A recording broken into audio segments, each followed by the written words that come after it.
Hey everyone, welcome to On the Earth. This is a back support practice. So what I have in mind is PGP, pelvic girdle pain. If you're pregnant, have your pillows and stuff. This is On the Earth. I want to stay really close to the earth because I have done my time with back pain in my 20s. Thankfully, now with all the understanding of human biomechanics, I've sort of been a massive guinea pig on myself. I no longer suffer from back pain.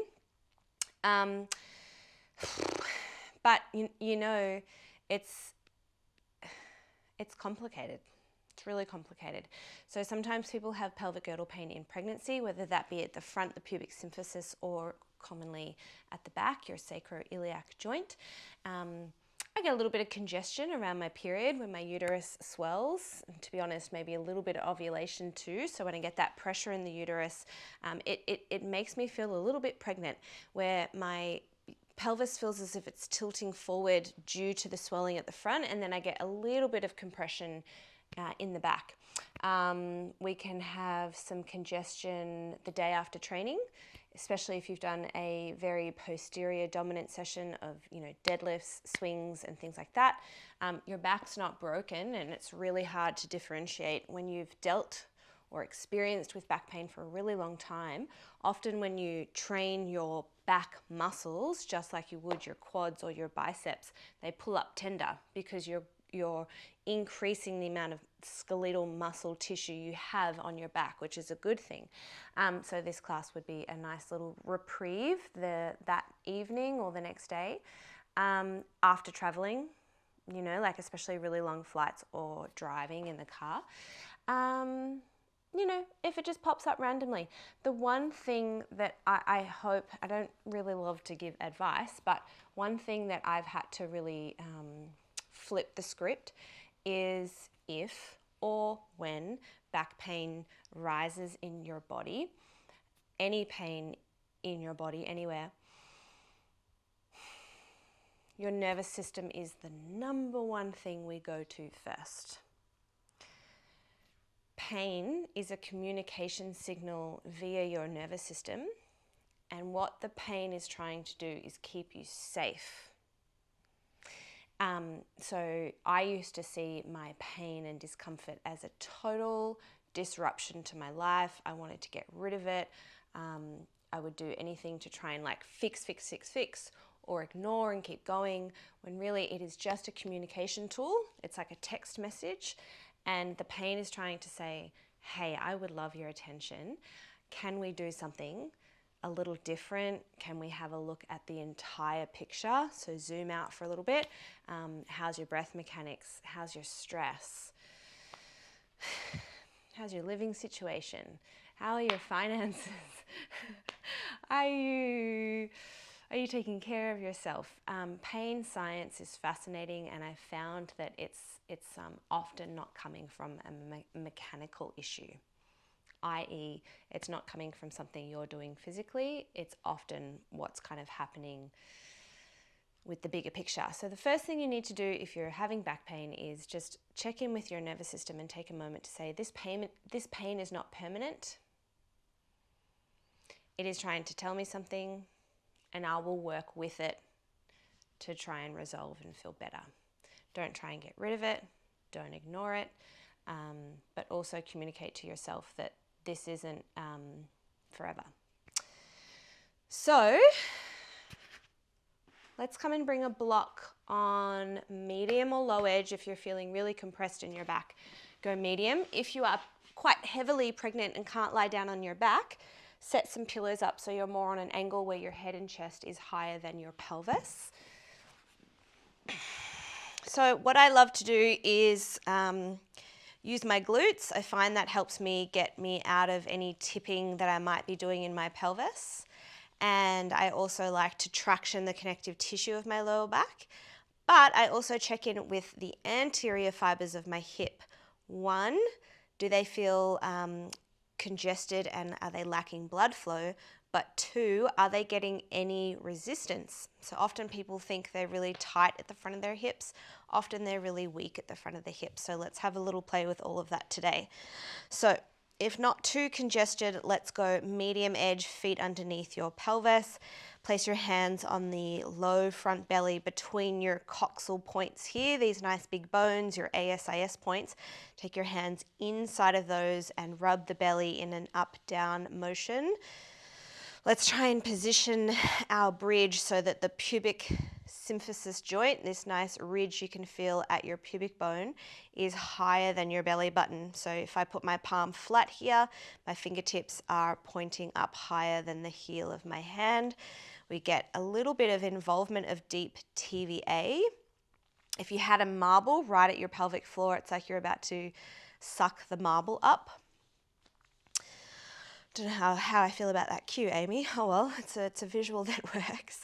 And then go ahead and tap your bum wherever you can. The block's kind of in the way, but just try and get those glutes to feel as if they're coming to the party. You're not trying to hip thrust 100 kilos here, but just enough so that you can feel some support from the posterior portions of your hips.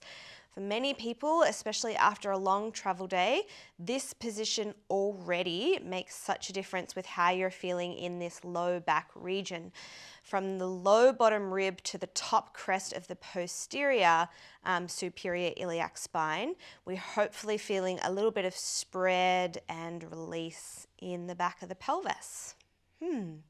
Right foot can center a little bit more. As you pick up your left hip, we find flexion, and we're doing a CPR press where our palms are attempting to push left leg forward, but the left leg is pulling into the CPR press of our hands.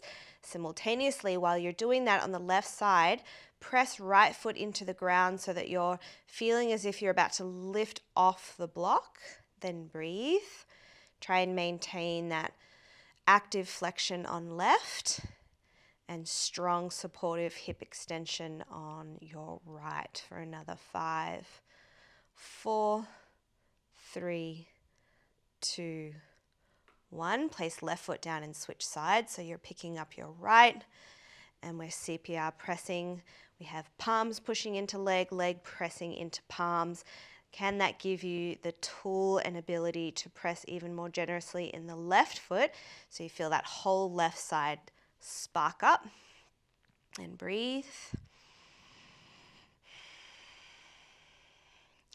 I always felt my pain signals were heightened when I was more confused about what was happening with my body, and the less I knew about my body too.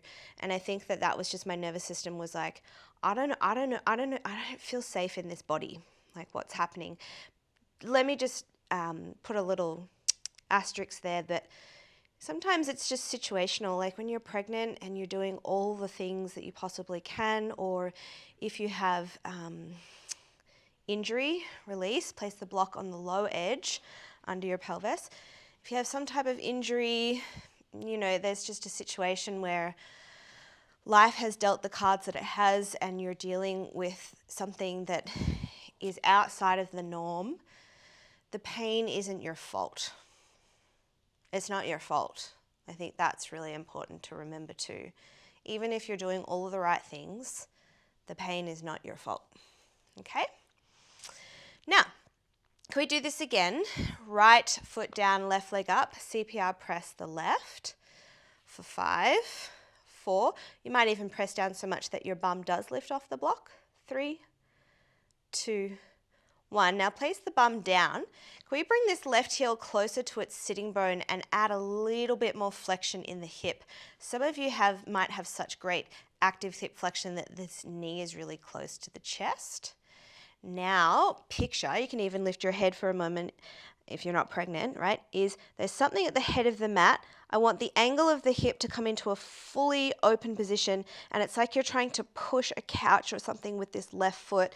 You have taken the hip flexors into an elongated position, but you're keeping tension between these two rib and pelvic points so that we're not tipping and dipping into the lumbar facet joints. Can you keep that as you extend? And then we come into flexion and extension.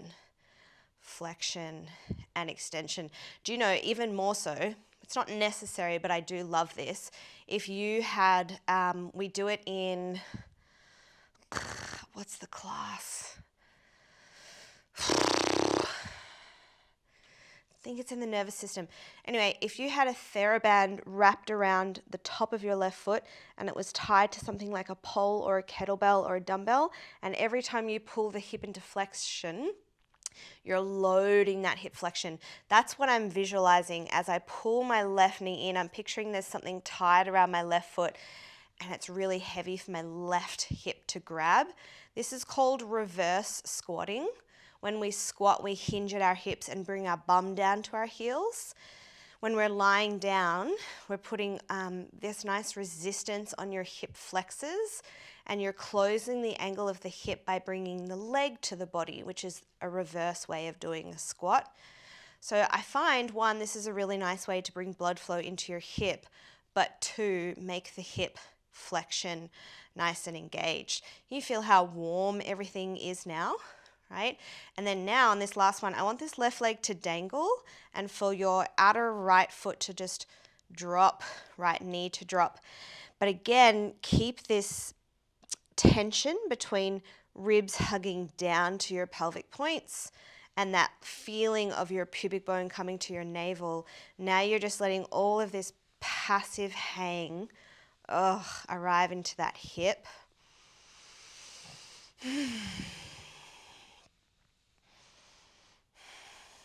Yummy, scrumptious, feels good. Okay, now you're coming onto your right hip.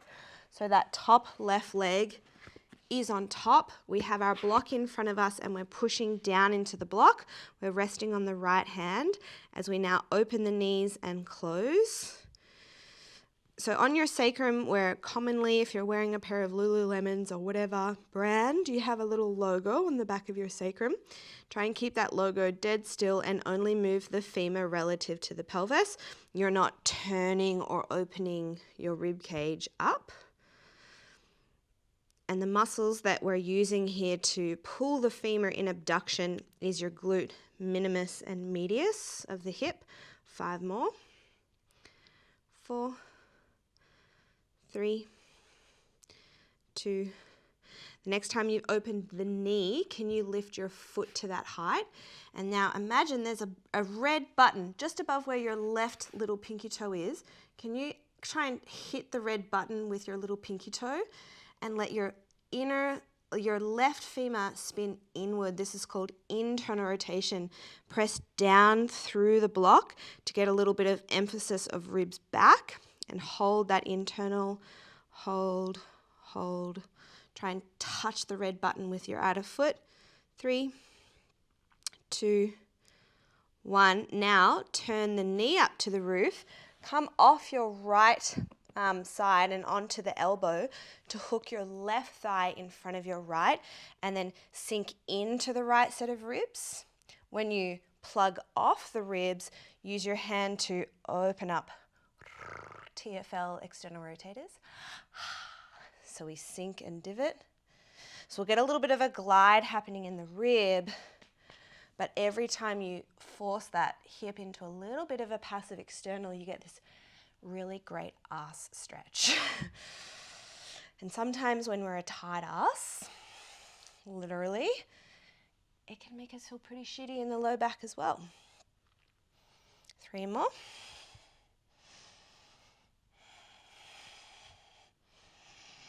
Block will come with you. Flip around to your hands and your knees.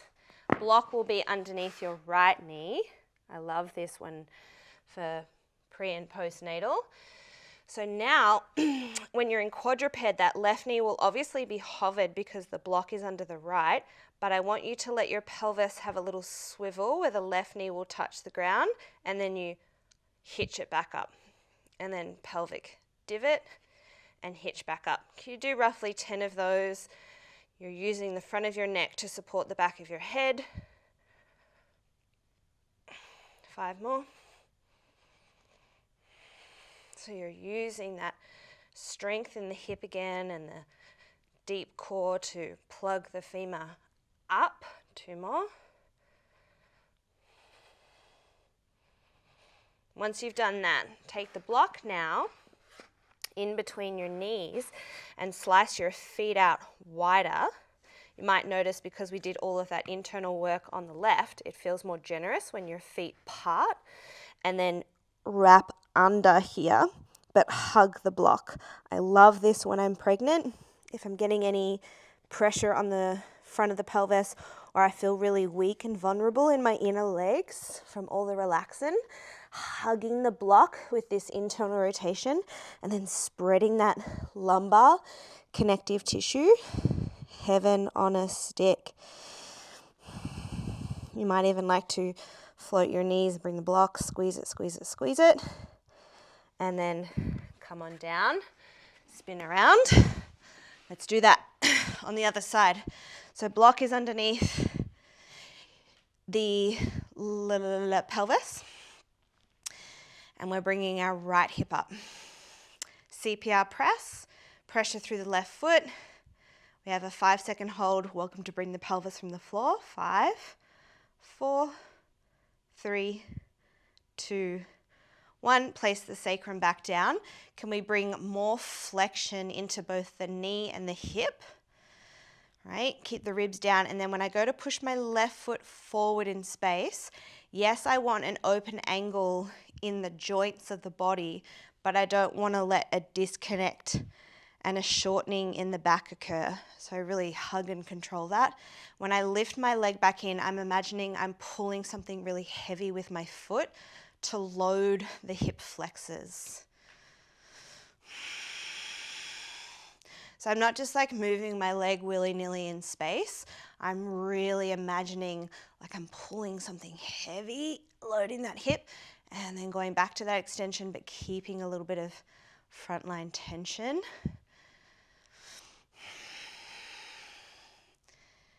Right? Just feeling that resistance in the hip. 3 more.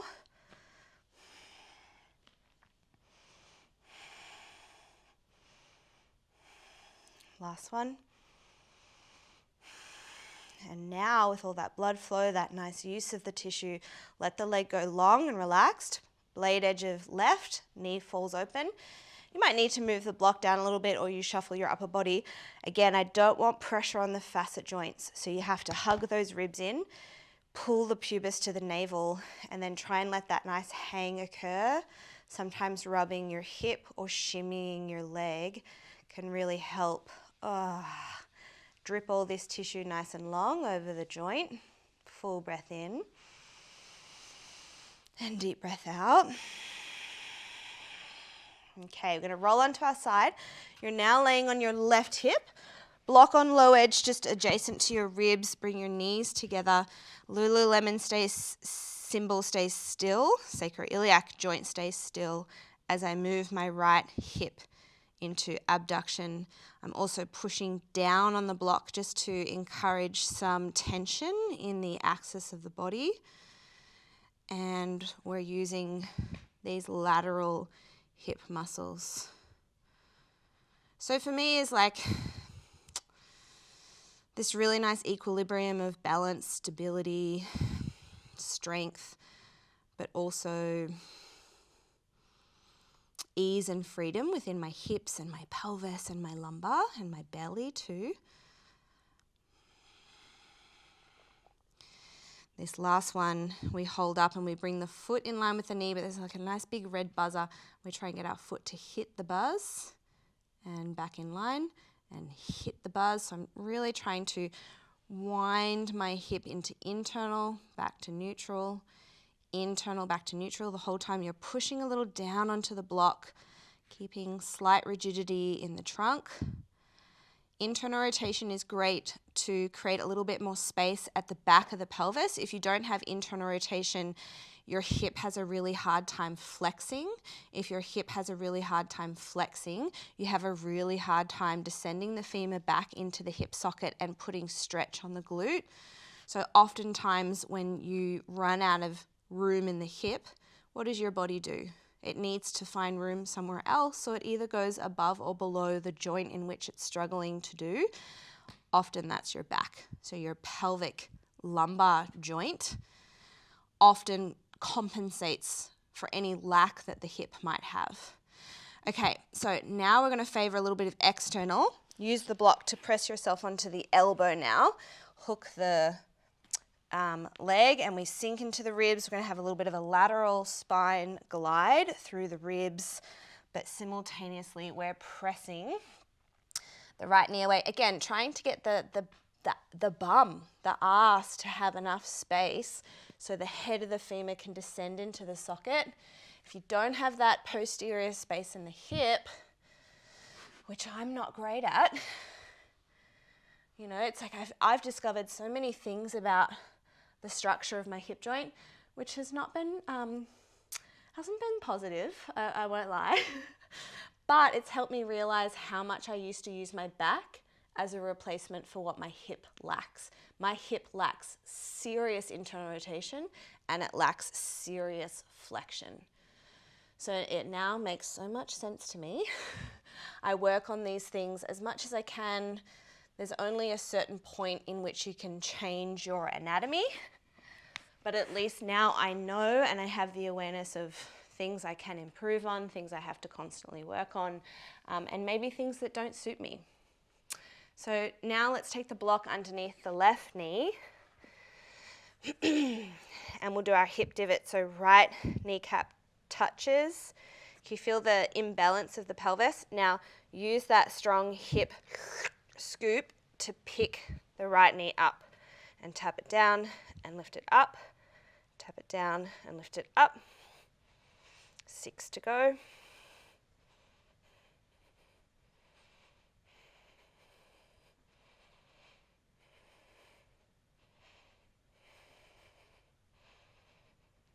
Once you've done those, bring the block in between your knees, squeeze and hold the block firmly, but wind your feet out, and then curl into posterior. Around 3 breaths in this position. Really try and widen your feet as much as you can. You might feel that from sort of the mid-low point of the glute all the way up the QL. You might even come onto your fingertips. Try and curl that tailbone under, squeeze the block, squeeze the block.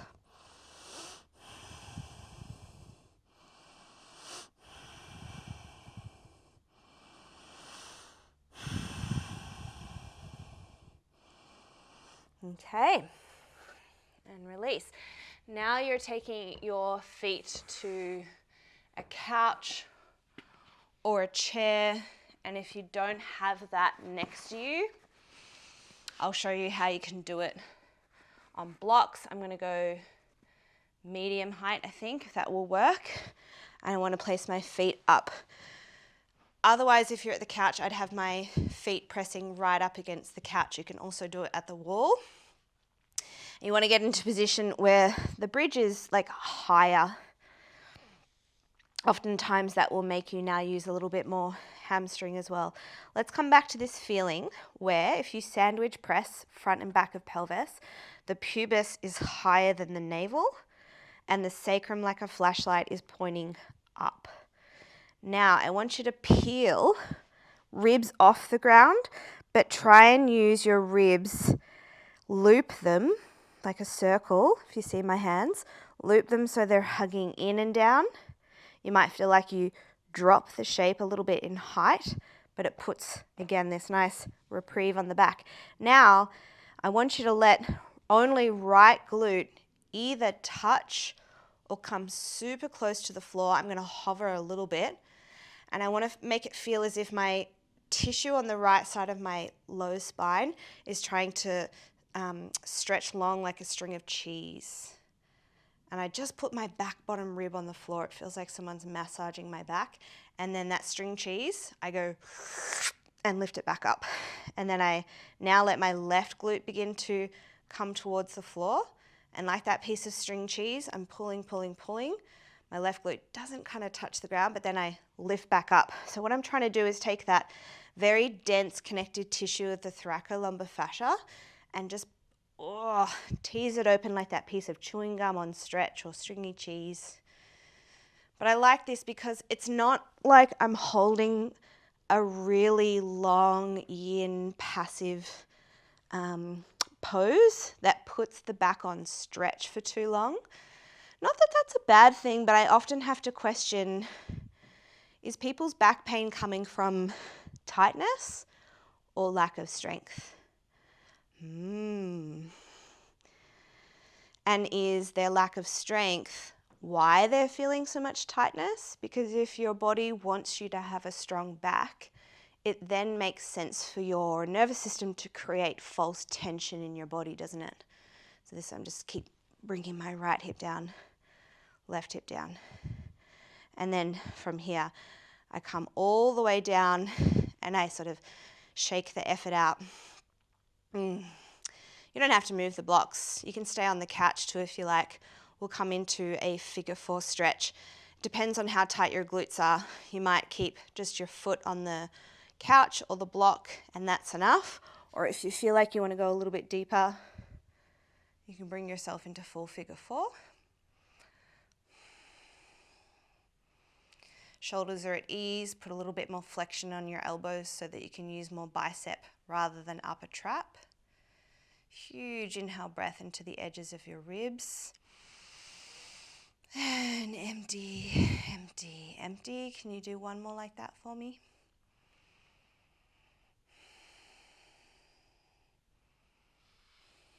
And release. We'll go other side, right ankle over left. It's pretty cool, isn't it, that your body to keep an eye on you. If you lacked strength somewhere, it'd be like, oh shit, she ain't too strong in this region. Let's give them some tension so that at least they have some type of stability. Like, I just think that's so brilliant of us.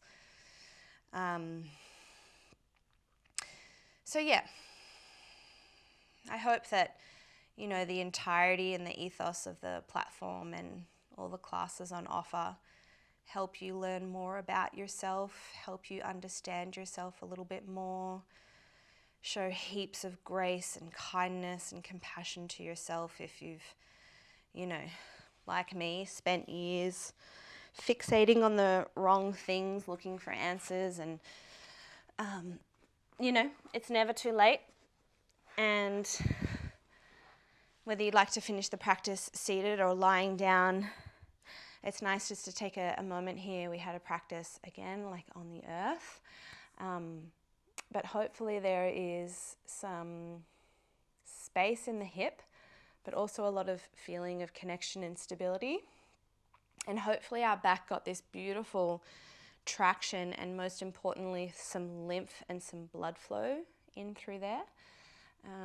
You know, we have this incredible structure. The architecture of your spine is so brilliant. It's a tunnel of facet joints and vertebrae, bones, and inside that tunnel is your spinal cord. Running from that is all these brilliant nerves that innervate different areas of your body, and this is our telecommunication area of our body too. The nervous system is connected to your brain from the spinal cord. Your brain either thinks of something and sends that message down to your body, or something happens to the body and that message goes up through the cord again and into your brain. So it makes sense that if you're in pain or confused, you know, or something's happening, we would really want to try and investigate the nervous system. I teach a lot of this on my teacher training. And just, you know, keep in mind that we're beautiful works in progress and there's not a finish line. But I hope this class promoted a lot of blood, some nice lymph, a good stretch without feeling as if you had to hold a pose for too long. And you know that if you have any requests, I'm right here. See you tomorrow.